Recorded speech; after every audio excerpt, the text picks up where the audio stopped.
Everyone, it's Emily Fox. Today's video is going to be a wrap-up video. I'm going to be talking about the books that I finished in July. I'm trying to catch up. We can do this.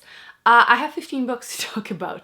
I am re-mentioning it because 15 books in 1 month is not something I'm going to do every time. It's definitely because I was recovering from surgery. But I have a bunch of books that need to be talked about. A lot of these are actually mystery thrillers. I went on like crazy kick.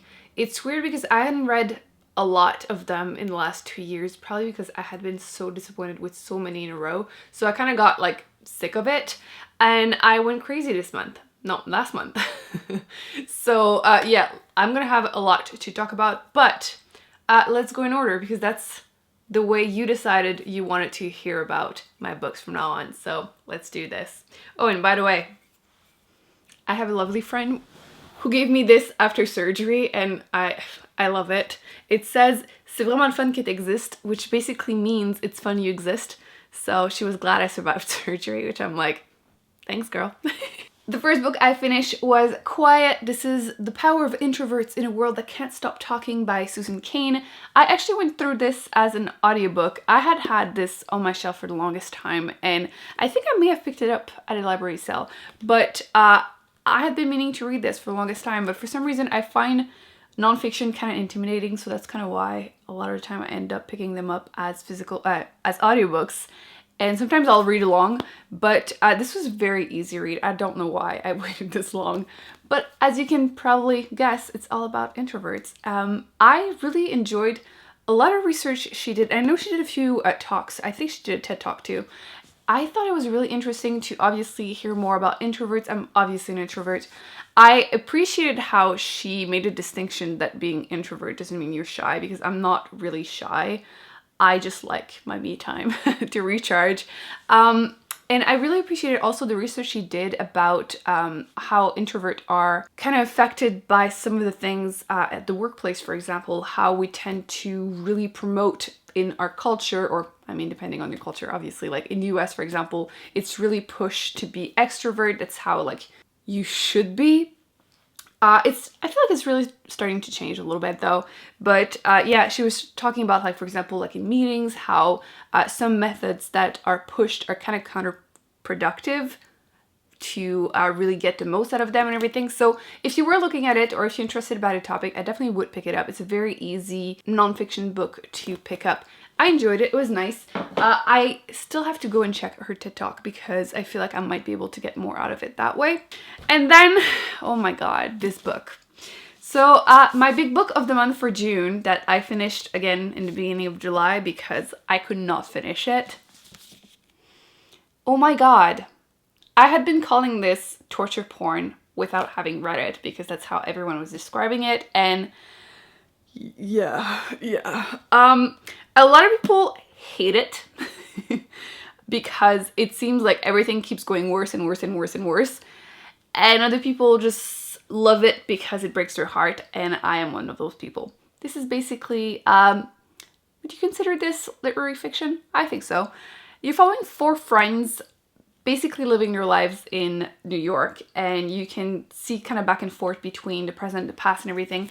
And obviously one of the characters has had like a very traumatic childhood, and you kind of get bits and pieces throughout his life.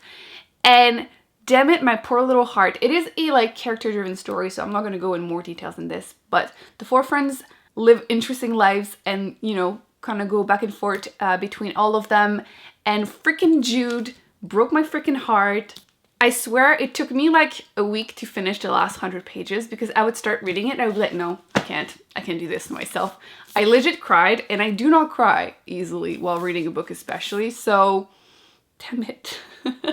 Everyone that said that I would cry and that the story sticks with you, yes, absolutely yes. Is it worth a read? Yes, absolutely. I completely understand why this is like favorite book for so many people. So many lists of like best book to read in your lifetime. If you enjoy contemporary character-driven stories, if you want a good cry, I absolutely recommend A Little Life. It's just so good, and I can't even talk about this. I'm gonna start crying. It's just, it's good. It's good. I am totally giving this 5 stars. Then I received 2 arcs, which you're gonna see them in my next haul, I guess, but I still wanted to talk about them. The first one I finished was this one. The Last House, guess. That was hard. By Miranda. I had read the book by her, was it last year or the year before? It was All the Missing Girls. And I had pretty low expectation when I went into that one.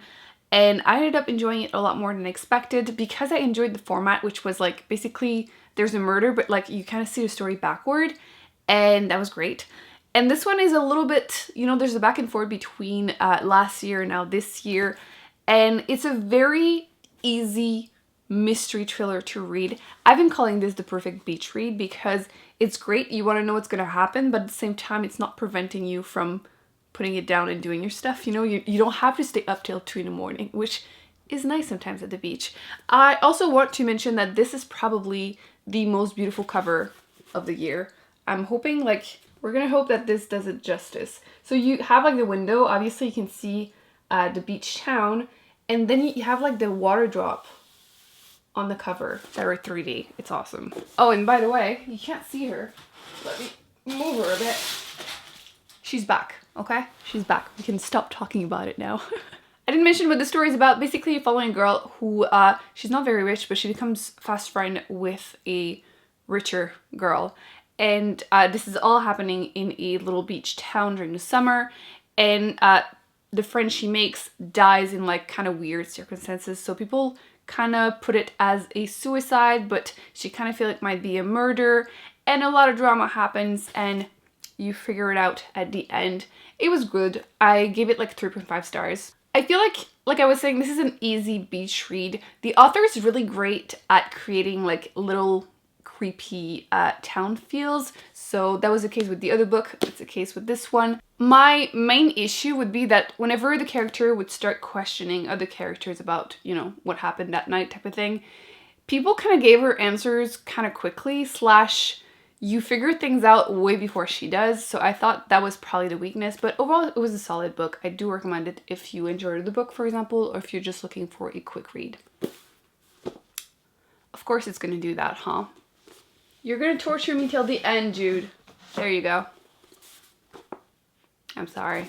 Speaking of creepy vibes, I read The Turn of the Key by Ruth Ware. This is my 3rd book, I believe, by this author, and she's also fantastic at creating like creepy vibes.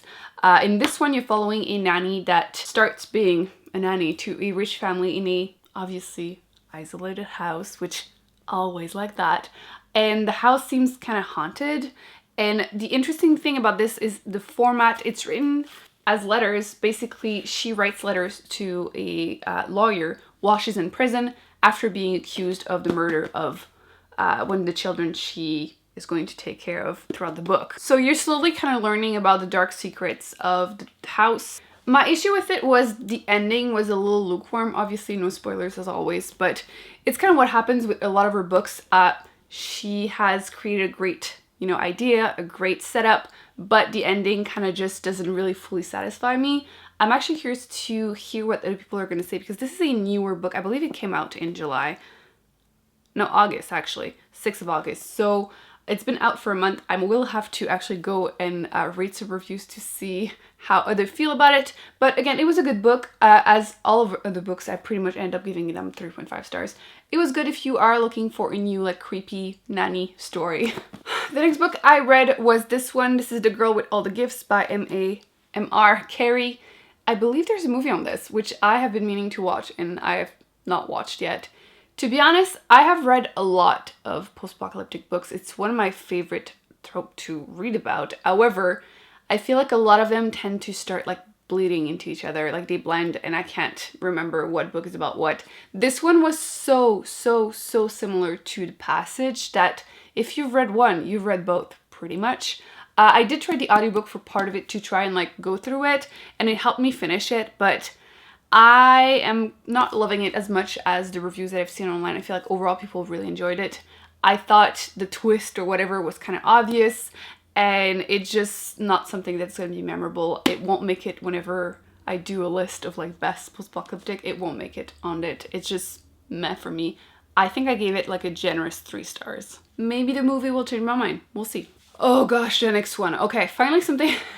I feel like you can see, you're starting to see a theme. A lot of the books that I read were kind of just okay, unless, you know, it's that one. The next one, though, I do have a very strong opinion on it. It is The Tattooist of Auschwitz by Heather Morris. And this is a historical fiction slash it's almost fantasy. I was reading this for my Goodreads reading challenge, which I need to like catch up to that because I need to do my winners in probably the end of November because I have so many videos to film for December. But I'm trying to like catch up and finish all the books on my list, and this one was on it. I had been told before starting it that it was not historically accurate, and even as someone that doesn't necessarily know a lot, you would be able to tell pretty much straight away because the characters move around pretty freely. I'm gonna say prison because I cannot say concentration right now in my mouth, okay? The roof of my mouth is all tingles now, so it's coming back, which is good. Obviously the nerves are coming back, but I can't pronounce certain words. But yeah, they're basically way too free for what should have been. And as horrible as it sounds, because I feel like whenever I read a book or watch a movie about World War II, I will cry because it's obviously incredibly sad. I felt so detached from the characters that I did not feel sad whatsoever.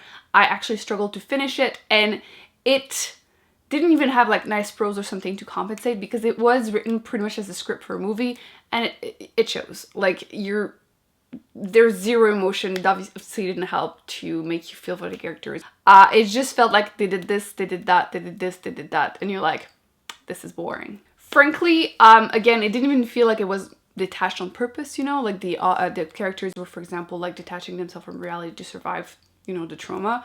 No, it just felt like it was really terribly written. Basically, a 12-year-old would have written this. You would told me that, I would have believed it. It was just really not great. And basically, it was so short, like 250 pages, so it felt like a skeleton of a story.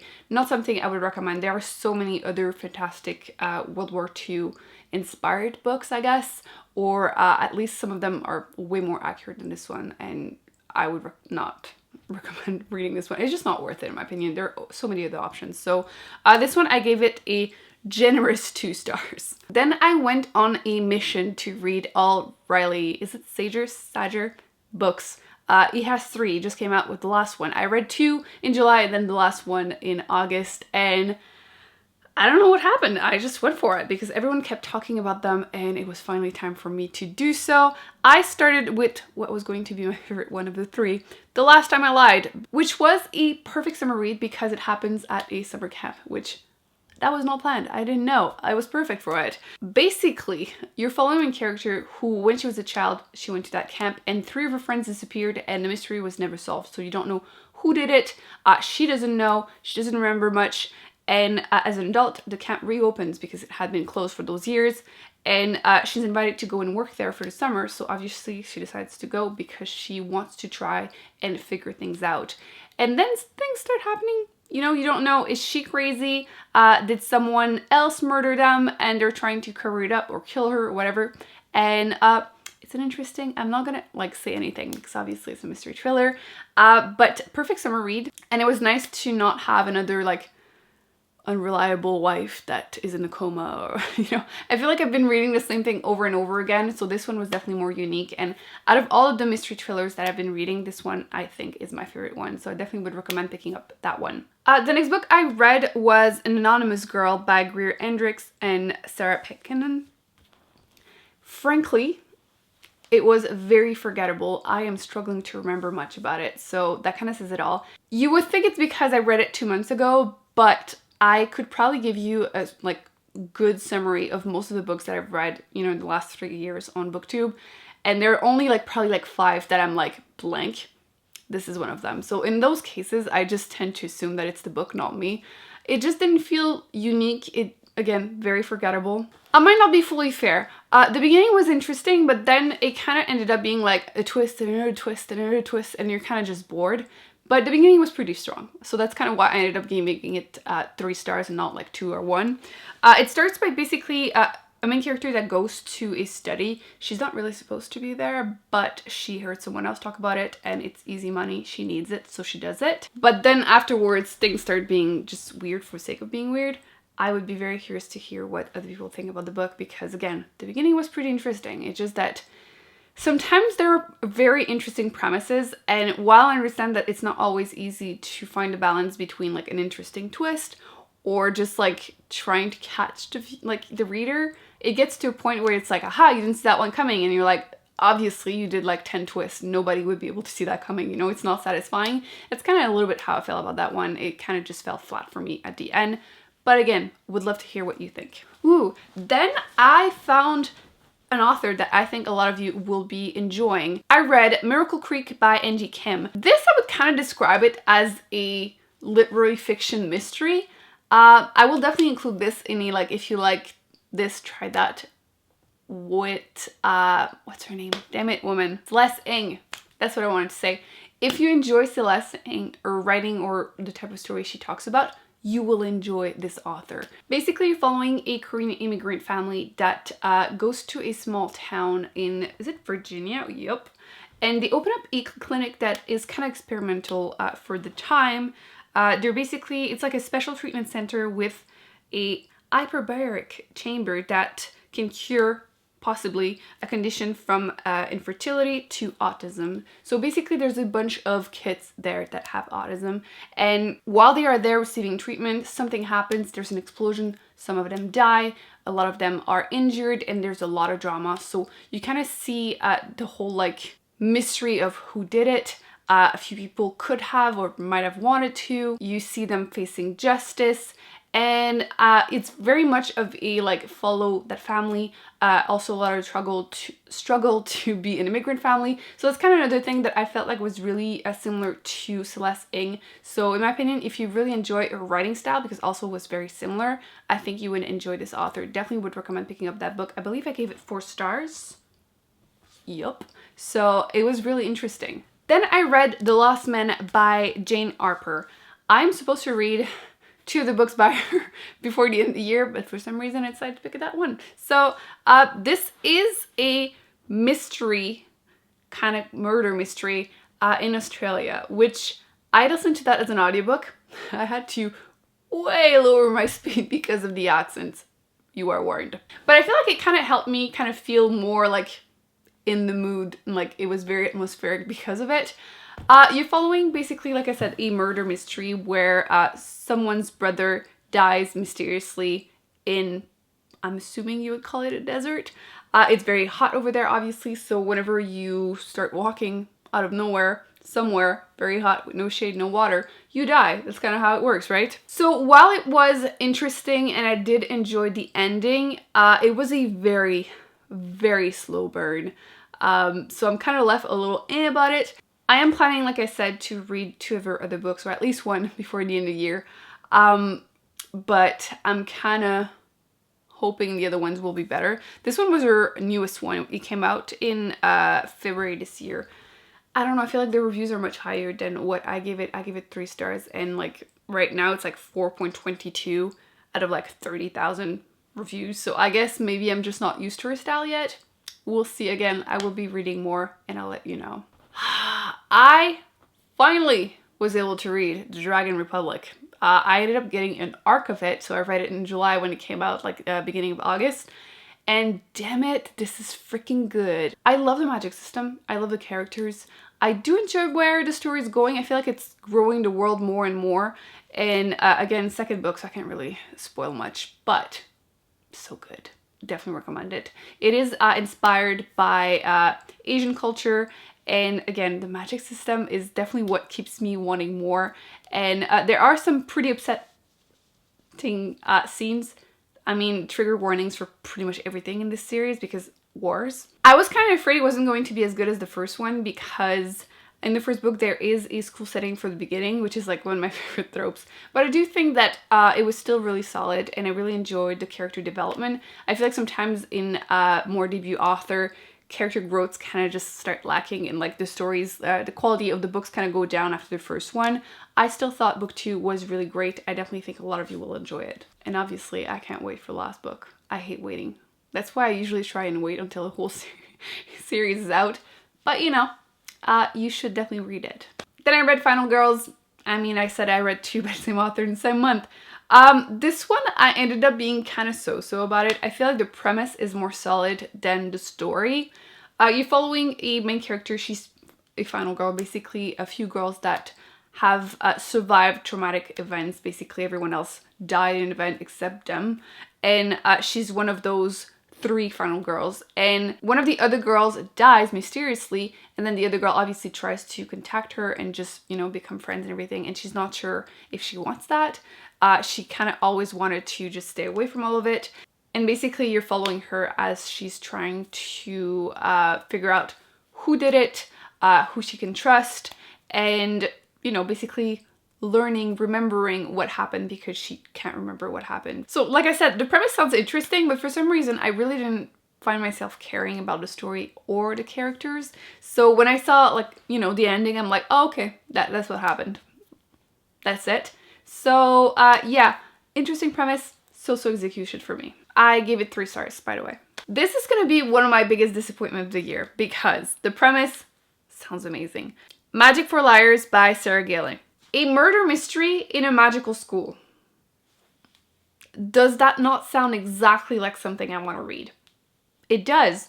Unfortunately, in my opinion, also unmemorable, also kind of boring. How do you even make that boring? Like, that premise is just so great.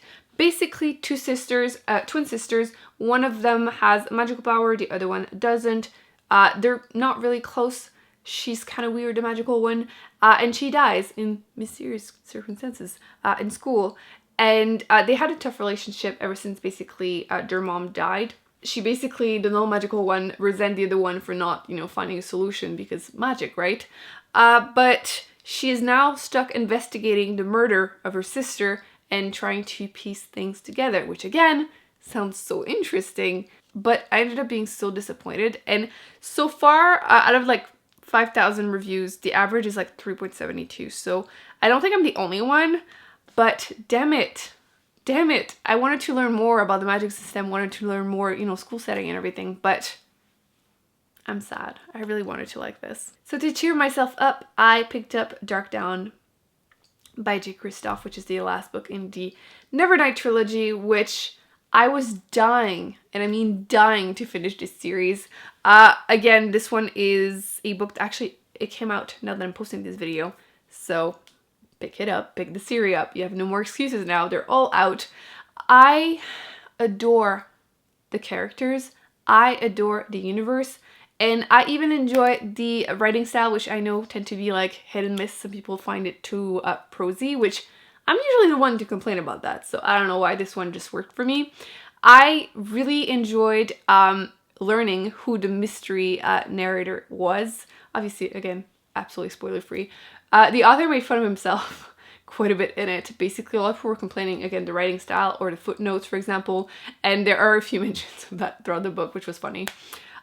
Basically, you're still following Mia, who is trying to get revenge for her family. Familia was killed, and she basically wants the 3 men responsible for that to be dead. She wants to kill them.